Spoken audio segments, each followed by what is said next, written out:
They said it began beneath the city, in a chamber so deep that sunlight had long forgotten the way in.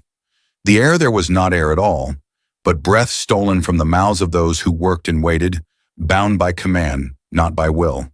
The walls sweated with secrets. Every torch that flickered seemed afraid of what it might illuminate. Men stood shoulder to shoulder, soldiers and slaves, their faces painted with soot and obedience. None spoke. None dared to. At the center of that hollow world stood a man they called the engineer. He was neither saint nor sinner, merely a servant of fear. Once he had built bridges, lifted aqueducts, taught metal to obey. Now he was told to teach fire the same. And fire, unlike metal, does not bow. They had promised him glory. They had whispered that his creation would make the empire eternal.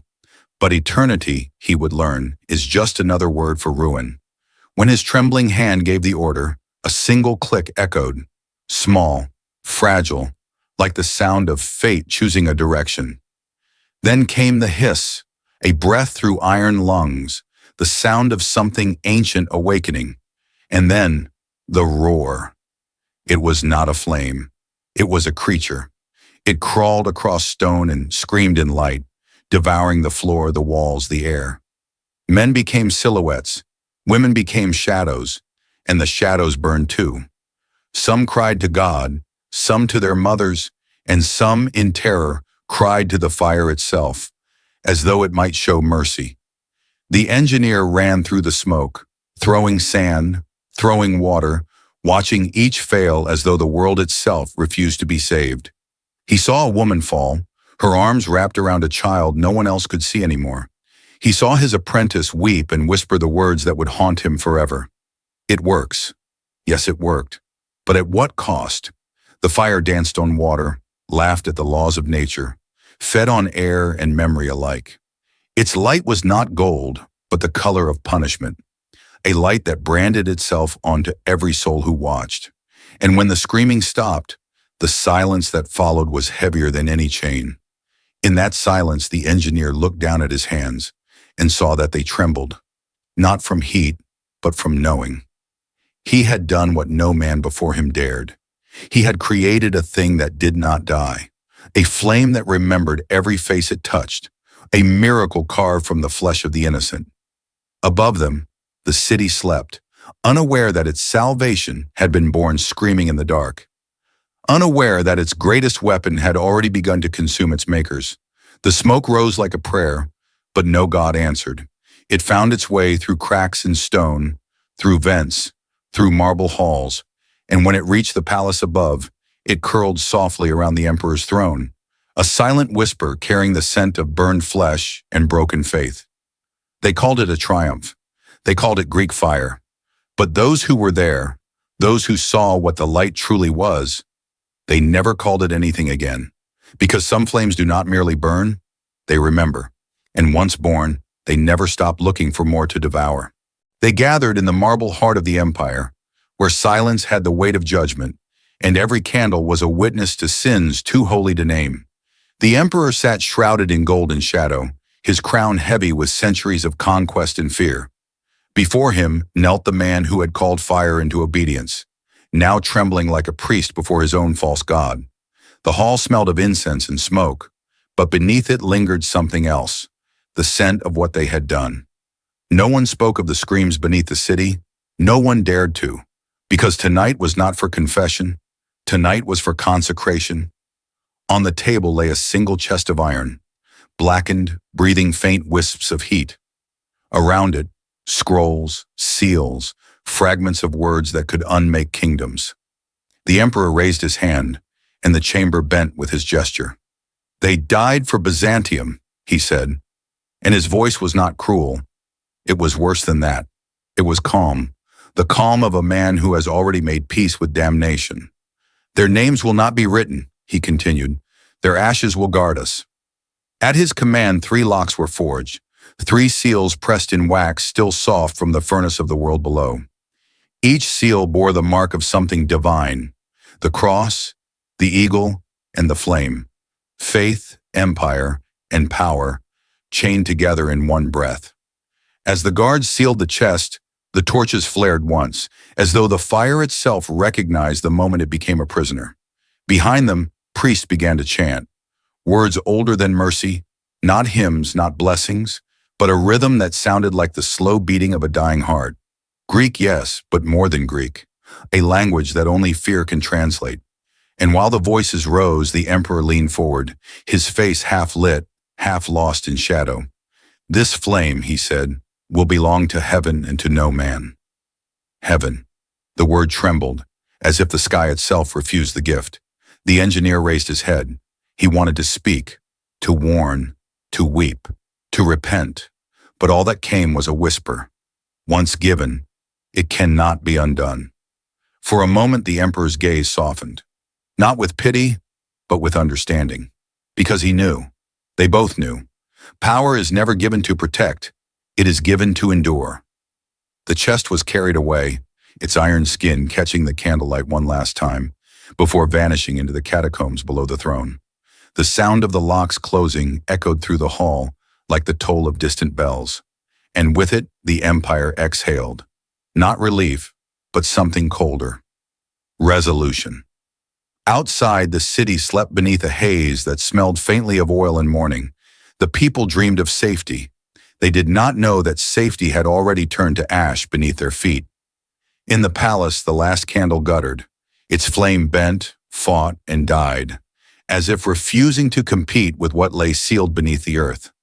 And in that darkness, the oath was complete.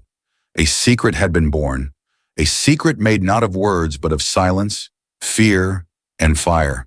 From that night on, no scholar would write it, no soldier would speak it, no priest would dare to pray for those who made it, because what was sealed was not a weapon. It was the memory of creation itself, and the curse that follows any man who tries to play God. Dawn came to Constantinople like a confession whispered too late. The sea was calm, too calm, and the harbor smelled of salt, smoke, and something older than war. The fishermen cast their nets, but when they pulled them back, the ropes were black and broken, threads charred by a fire that should have died long before the night ended. They said the sea was haunted now, that even the water remembered the burning. Some swore they saw light moving beneath the surface, like the sun had fallen and couldn't find its way back up. Others said it was a curse, but in every marketplace, every alley, the same words traveled like a fever. Fire that floats.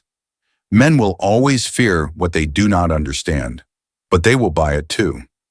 Among the murmurs and prayers walked a stranger, a man with a merchant's smile and a spy's eyes.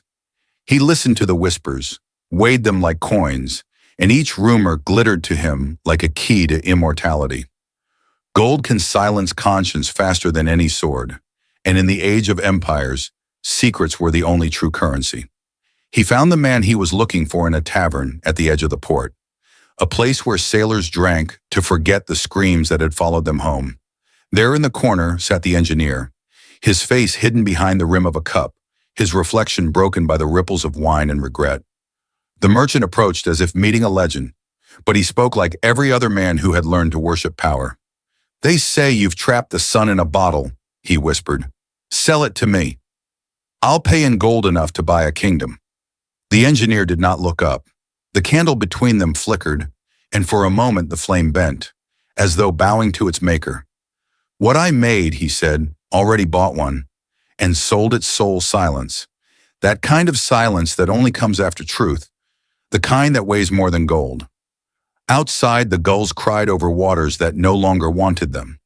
Inside, the merchant smiled, the kind of smile men wear before the blade touches their throat. He didn't notice the shadows at the door until they moved. 2 imperial guards stepped forward, their armor reflecting the dull red of dawn. "The emperor," one of them said, "thanks you for your curiosity." The rest was simple. 2 dull thuds. No ceremony, no warning, no blood spilled upon marble. Only the wet sound of mortality meeting order. The merchant's body fell like a discarded idea, and his gold scattered across the floor. Tiny suns rolling in the dust, mocking the fire he would never own. The engineer didn't flinch, didn't move. He only stared into his cup, watching the candlelight tremble across the surface of the wine. Perhaps he saw his creation there, not as flame, but as reflection. Not as victory, but as punishment. Because some fires do not burn to warm. They burn to remind. To remind the Maker that creation and destruction are the same act spoken in different tongues. The tavern emptied, but he remained, alone among echoes and embers, while the dawn outside bled gold into the water. A false sunrise painted on the ruins of truth. And somewhere above the city, behind palace walls, the emperor exhaled slowly, as if he had just fed the flame another secret. In Byzantium, knowledge had become a corpse, and gold, its gravedigger. Night fell like a curtain of iron over the Bosporus. No stars, no moon, only the wind, and the whisper of oars slicing through a sea that did not yet know it was about to burn. The fleets faced each other in silence, Byzantium against the dark. Gold and crimson banners gleamed faintly under torchlight, while across the water, sails black as judgment trembled in the wind. It was not a battle, not yet. It was a breath, held by 100 men who knew that when they exhaled, the world might never be the same again. The engineer stood beside the admiral, his face hidden behind a hood of salt and smoke. He watched the sailors ready the weapon, hands shaking, prayers whispered, as if they were preparing not for war, but for confession. The drums began to beat. Slow at first, a heartbeat, then faster, a warning, then faster still, a countdown. The admiral turned, his eyes hollow beneath the weight of what he must command. "Once we release it," he said, "there is no turning back." The engineer did not answer right away. He looked at the sea, at the quiet, patient sea, and whispered, "There never was." And then, the order. The world held its breath. A sound like the first breath of a dragon split the air, and from the ship's mouth leapt a serpent of flame. Not red, not orange, but the color of judgment itself. It arced across the night, a bridge of light between life and damnation, and when it landed, the sea screamed.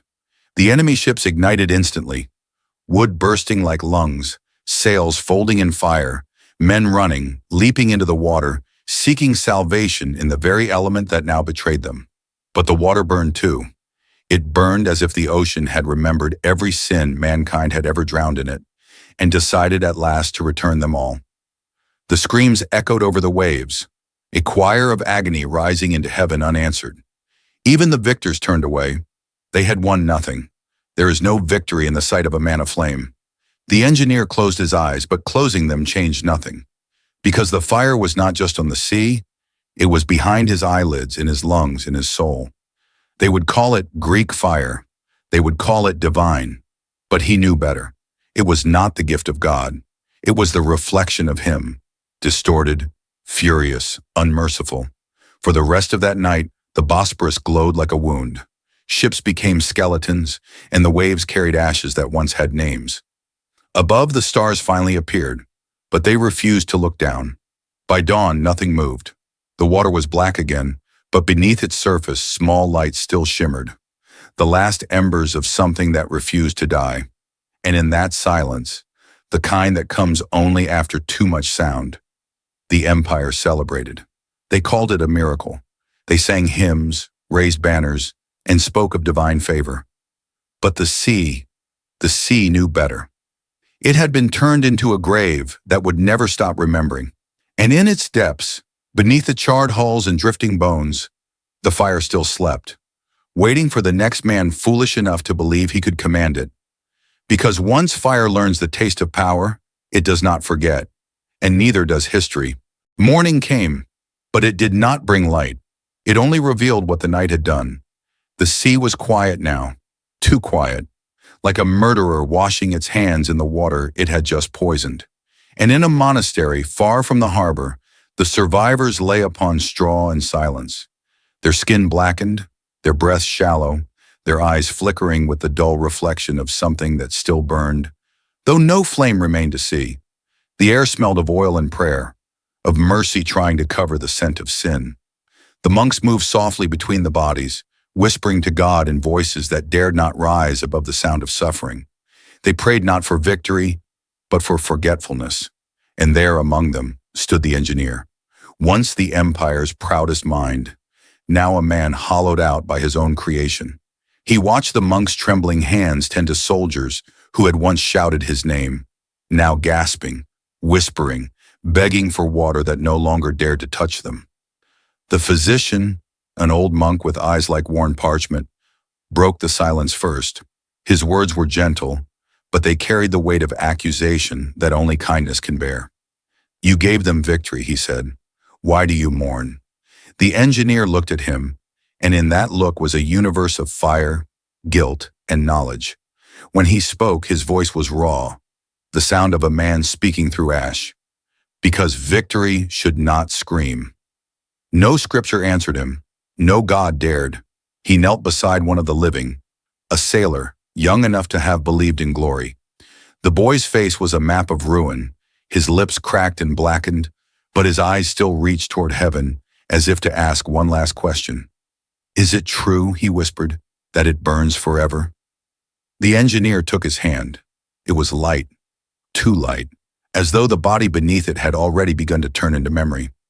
"Yes," he said, "even when it's gone." And in that moment, the truth of it filled the room. Because the fire had not died on the battlefield. It had only changed shape. It now lived in them, in the scars, in the screams, in the silence that came after. It lived in the empire's anthem, in the emperor's pride, in every prayer that began with gratitude and ended with guilt. The monk looked upon the engineer, and for a moment, pity flickered in his eyes. But only for a moment, because pity, too, is afraid of fire. Outside, the city was still celebrating. Bells rang, trumpets sang of deliverance, but the smoke that drifted from the harbor carried another song, a slower one, a lament made of bone and salt. And if you listened closely, you could almost hear the difference, the sound of triumph above and the sound of truth below. In that monastery hall, among the broken and the burned, the engineer understood what no general, no emperor, no God could admit. That every victory is a kind of funeral, that the price of power is not gold or glory, but the unending echo of those who paid for it. The monks went on praying, the wounded went on breathing, and the fire unseen went on living. Because there are flames the wind cannot touch, flames that do not hunger for wood or oil, but for memory.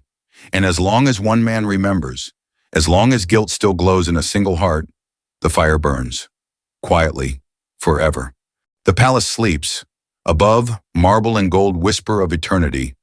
Below, beneath the weight of stone and silence, a man carries the last secret of the empire in his trembling hands. He is older now, a ghost of the mind that once dared to command the fire of the gods. Each step he takes echoes like a confession, each breath a reminder that memory too can burn. In the crypt, the air is thick with centuries, the dust of kings, the scent of wax and regret. 2 guards follow, their faces carved from obedience. They do not speak. They are there to witness the burial, not of a man, but of an idea. Before the stone alcove waits the chest, old, rusted, sealed 100 times over, yet somehow still alive, as though the thing inside it dreams of freedom. The engineer kneels. His joints crack like breaking branches. He places the chest down with a reverence that once belonged to prayer. This is not a ceremony. It is an execution. His torch flickers. The flames waver, caught between life and death, as if they too are listening. He whispers, though no one asked a question. "One day," he says, "they will ask how it was made." His voice trembles, but not from age. And they will not find the answer, because it should never be found. He pauses. The words linger in the crypt, heavy as the dust, patient as time. He sets down the torch. The light reflects in his eyes, the same light that once reflected off waves of fire, off the faces of men who burned for victory. Now it is smaller, gentler, a dying god in a mortal's hand. And then he blows it out. Darkness returns, complete, perfect, merciful. The guards do not move. Somewhere far above, the city sleeps beneath a sky of cold stars, unaware that its greatest weapon, its greatest sin, has just been buried beneath its feet. But secrets do not die. They sink. They wait. Centuries will pass. Empires will rise and crumble under their own pride. New kings will dream of the same power and whisper the same dangerous prayer. Let the fire return. Yet when they dig, when they open tombs and scrolls, they will find only silence, because the fire chose to vanish, not lost, but hidden, not forgotten, but forgiven. Outside, the sea crashes against the shore.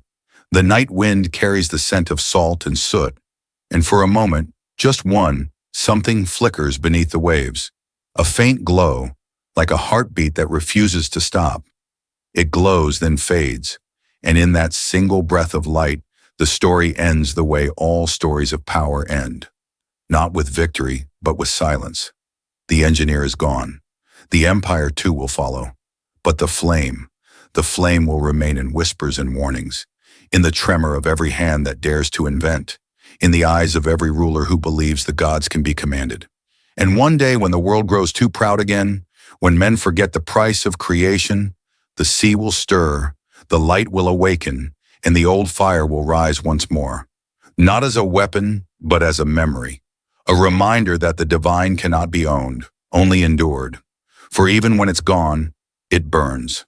Quietly, forever.